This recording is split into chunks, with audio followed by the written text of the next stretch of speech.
Shalom teman-teman, apa kabar hari ini? Luar biasa, antusias, semangat, yes. Teman-teman sudah siap mendengarkan firman Tuhan? Sebelum mendengarkan firman Tuhan, kita akan berdoa dulu yuk. Kita akan menyanyi, Bapakku datang padamu. Tangannya dilipat, siapkan hati kita untuk berdoa pagi ini. Bapakku datang padamu, naikkan ucapan syukur atas kasih anugerahmu yang indah setiap hari.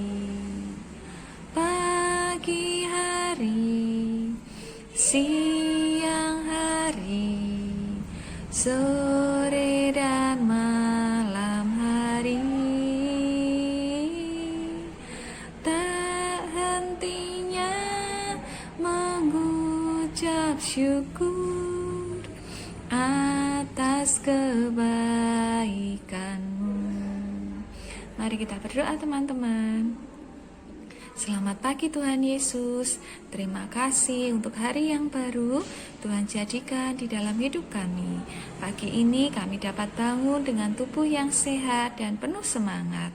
Tuhan, sebentar lagi kami akan mendengarkan firman Tuhan. Kami mau buka telinga, hati, dan pikiran kami supaya firman Tuhan masuk di dalam hidup kami. Terima kasih Tuhan Yesus. Dalam nama Tuhan Yesus kami berdoa dan mengucap syukur. Haleluya. Amin. Nah teman-teman, masih ingat cerita firman Tuhan kemarin yang dibagikan oleh Bu Desi? Iya, Pak Yakub kehilangan satu anaknya. Siapa namanya? Yusuf. Apa yang terjadi dengan Yusuf teman-teman? Iya, Yusuf dijual kepada orang-orang pedagang-pedagang yang akan pergi. Nah, kakak-kakaknya berbuat yang tidak baik kepada Yusuf. Teman-teman, boleh tidak ya seperti itu? No. Kita harus mengasihi saudara-saudara kita. Ketika Pak Yakub sedang bersedih, teman-teman, aku kehilangan anakku yang paling aku sayangi. Apa yang terjadi dengan Yusuf? Teman-teman mau tahu? Kita lihat video yang satu ini ya.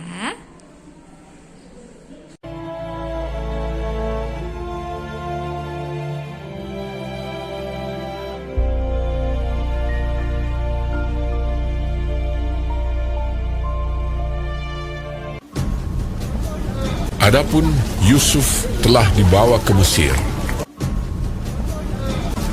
dan Potifar, seorang Mesir, pegawai istana Fir'aun, kepala pengawal raja, membeli dia dari tangan orang Ismail yang telah membawa dia ke situ. Maka tinggallah ia di rumah tuannya, orang Mesir itu. Maka Yusuf mendapat kasih tuannya. Kepada Yusuf diberikannya kuasa atas rumahnya, dan segala miliknya diserahkannya pada kekuasaan Yusuf. Tuhan memberkati rumah orang Mesir itu karena Yusuf. Tuhan menyertai Yusuf, sehingga ia menjadi seorang yang selalu berhasil dalam pekerjaannya.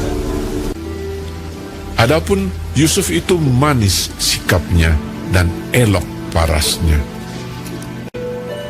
Selang beberapa waktu, istri tuannya memandang Yusuf. Walaupun dari hari ke hari perempuan itu membujuk Yusuf, Yusuf tidak mendengarkan bujukannya itu. Tetapi Yusuf menolak. Sebab engkau istrinya. Bagaimana mungkin aku melakukan kejahatan yang besar ini dan berbuat dosa terhadap Allah? Pada suatu hari, masuklah Yusuf ke dalam rumah untuk melakukan pekerjaannya. Lalu perempuan itu memegang baju Yusuf, tetapi Yusuf meninggalkan bajunya di tangan perempuan itu dan lari keluar. Ketika dilihat perempuan itu bahwa Yusuf meninggalkan bajunya dalam tangannya dan telah lari keluar, Perkataan itu jugalah yang diceritakan perempuan itu kepada Potifar. Begini begitulah aku diperlakukan oleh hambamu itu. Baru saja didengar oleh tuannya perkataan yang diceritakan istrinya kepadanya, maka bangkitlah amarahnya.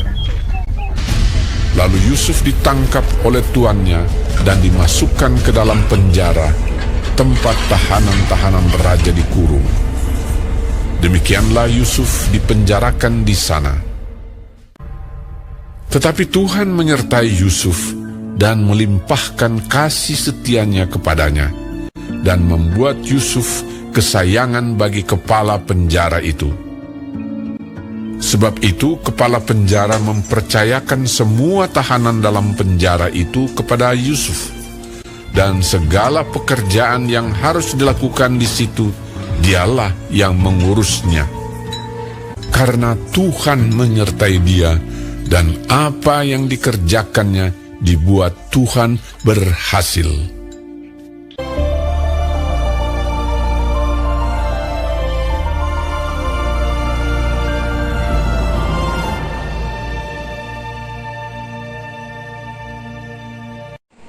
Nah, teman-teman, kita sudah menyaksikan video tentang Yusuf.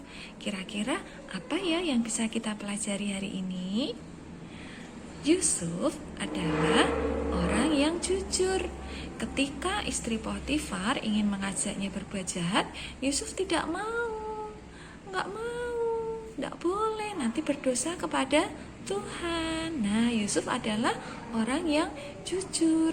Terus kemudian ketika dia ditangkap oleh polisi, nah waktu itu oleh pasukan-pasukan yang disuruh oleh Potifar untuk menangkap Yusuf.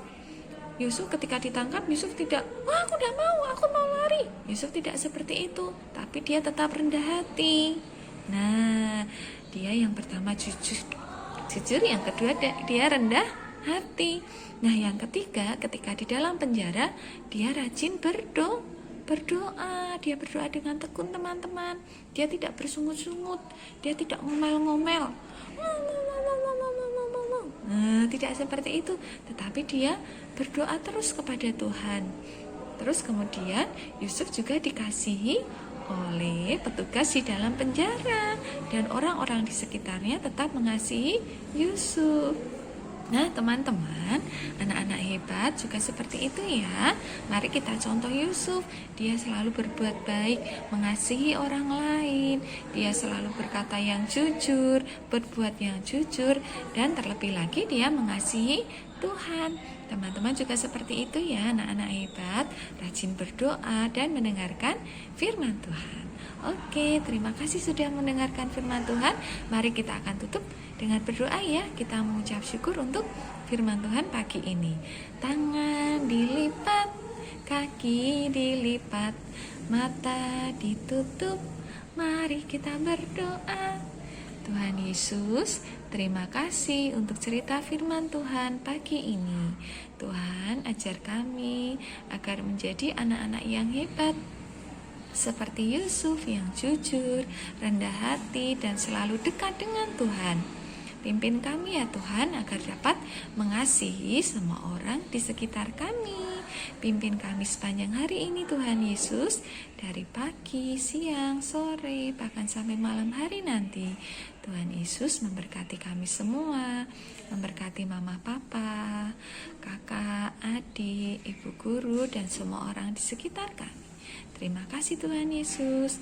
Dalam nama Tuhan Yesus kami berdoa dan mengucap syukur. Haleluya. Amin.